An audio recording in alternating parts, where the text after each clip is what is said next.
Hi, good morning, everyone. Assalamu alaikum wa rahmatullahi wa barakatuh. It gives me great pleasure to welcome all of you to our first panel today on the topic of Islam and democracy, why religion and religious values matter. My name is Asma Saruddin. I'm the chair of the board of directors of CSID, and I will be moderating this panel.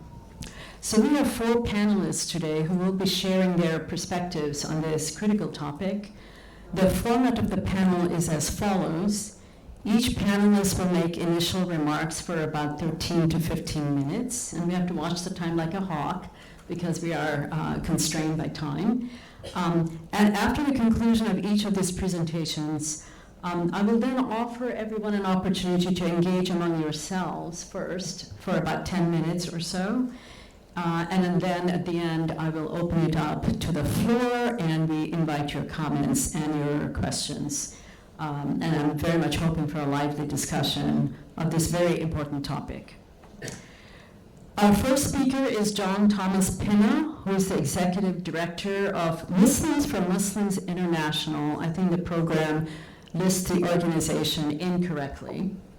And the title of his presentation is The Amman Message and Participatory Governance in the Muslim World. John.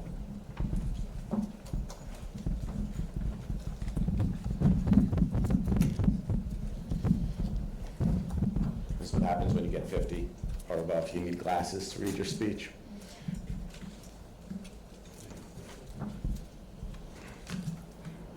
I want to thank my hosts. I see a lot of old friends here, and I appreciate the opportunity to spend this time with you all. My mother would say that there's always space for the niceties and the protocols and the cordialities. So I thank you, I thank my hosts, and I appreciate the sponsors of this event and for allowing me to come and speak and spend some time with you. When I was thinking about writing this speech, a buddy of mine from the northern territories of Pakistan, he said to me in Urdu, "Kam karo besa panao," which basically means keep your head down, make money. And I thought about something that my grandfather said to me some time ago, Bitu Rabdi Nadari, which is basically mind your own business. We cannot afford to be siloed, divided by factionalism. My name is Pinna. It was Latinized from Pana, and my grandfather would always say, our name is ancient and indisputable, with his hand up in the air. And this came to mind when I was writing my comments. Democracy isn't a Western patent. It is ancient and indisputable. Before Jefferson penned Life, Liberty, and the Pursuit of Happiness, Bedouin tribes were holding shura councils under the desert stars, and Pashtun elders were hashing out decisions in the Jurgalon house.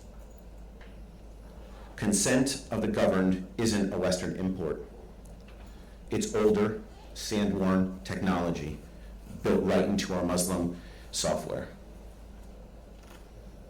So why in 2025 do pundits still treat Islam and democracy like oil and water?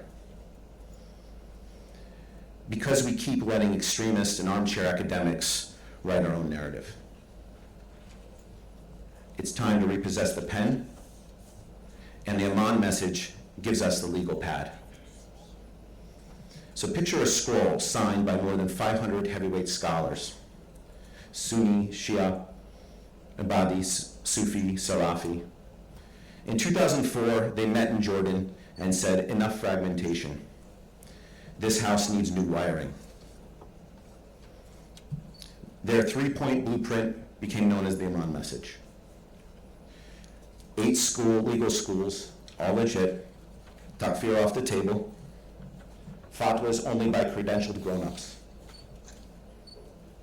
That's not theological fluff. That's a firewall against the viruses of sectarianism and lone wolf ideology. So why this matters for democracy? Because democracy is messy. So is Islam's legal matrix. But the Amman Message does what a good constitution does. It names stakeholders, defines red lines, and sets up quality control. Stakeholders. It recognizes every mainstream maktab, a pluralist roster older than most nation states. Red lines. You can't excommunicate people because they pray with their arms higher or lower than yours. I'm giggling because my godchildren put their mustache in between the pages, so I'm sorry. No, we're serious, but quality control. Fatwas come with a license of accountability, not a YouTube channel or a PayPal wall. So strip out the Arabic, and that's Madisonian logic.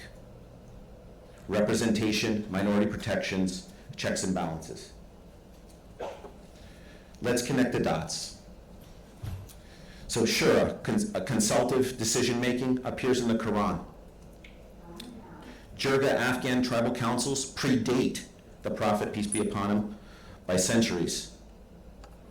These are indigenous democratic engines. The Amman Message tunes them up for the 21st century superhighway. From informal to institutional, local councils morph into municipal boards and fatwa councils with transparent rules. From might makes right to credential makes right. Knowledge outranks Kalashnikovs. That's how you build participatory governance without importing prefab systems that fall apart at the first sandstorm. Flashback to Herat in 2009. The local council didn't want to hear about democracy from me. I told them that no two democracies are the same, just like no two Muslims are the same. I gave them an example of how British democracy, with a House of Lords, a hereditary representative body, is appalling to Americans, but it's democracy nonetheless. And that Afghans have been practicing democracy at the Shura and Jirga level longer than any democratic nation has been in existence. Utilizing Islam as a framework to set stakeholder guidelines and contextualize democracy with the little d into something that is wholly Afghan isn't something that is a foreign concept at all. One elder stood up and said, "This is who we are." And everyone started nodding their heads. So the problem is it takes work to come up with a new system that's appropriate for not only dealing with the local level, but the regional, national, and international level. And we're uniquely set up to do that. It's in our DNA. So what's the lesson? When communities own a consensus document, it beats foreign white papers hands down. From consensus to legislation, let's look at the ripple effect. UAE's Fatwa Council fines you for freelance fanaticism. Jordan's Imam Training Institute, imams now study civic engagement alongside Hadith science. Pakistan's interfaith harmony policy cites Amman norms to shield churches and temples. Is every law perfect? No, but the architecture is there. Pluralism is welded into local legitimacy. And the elephant in the room? Yeah, but extremists still bomb us. True. And here's the unanswered, unsweetened truth. A document cannot fix unemployment or reform the police.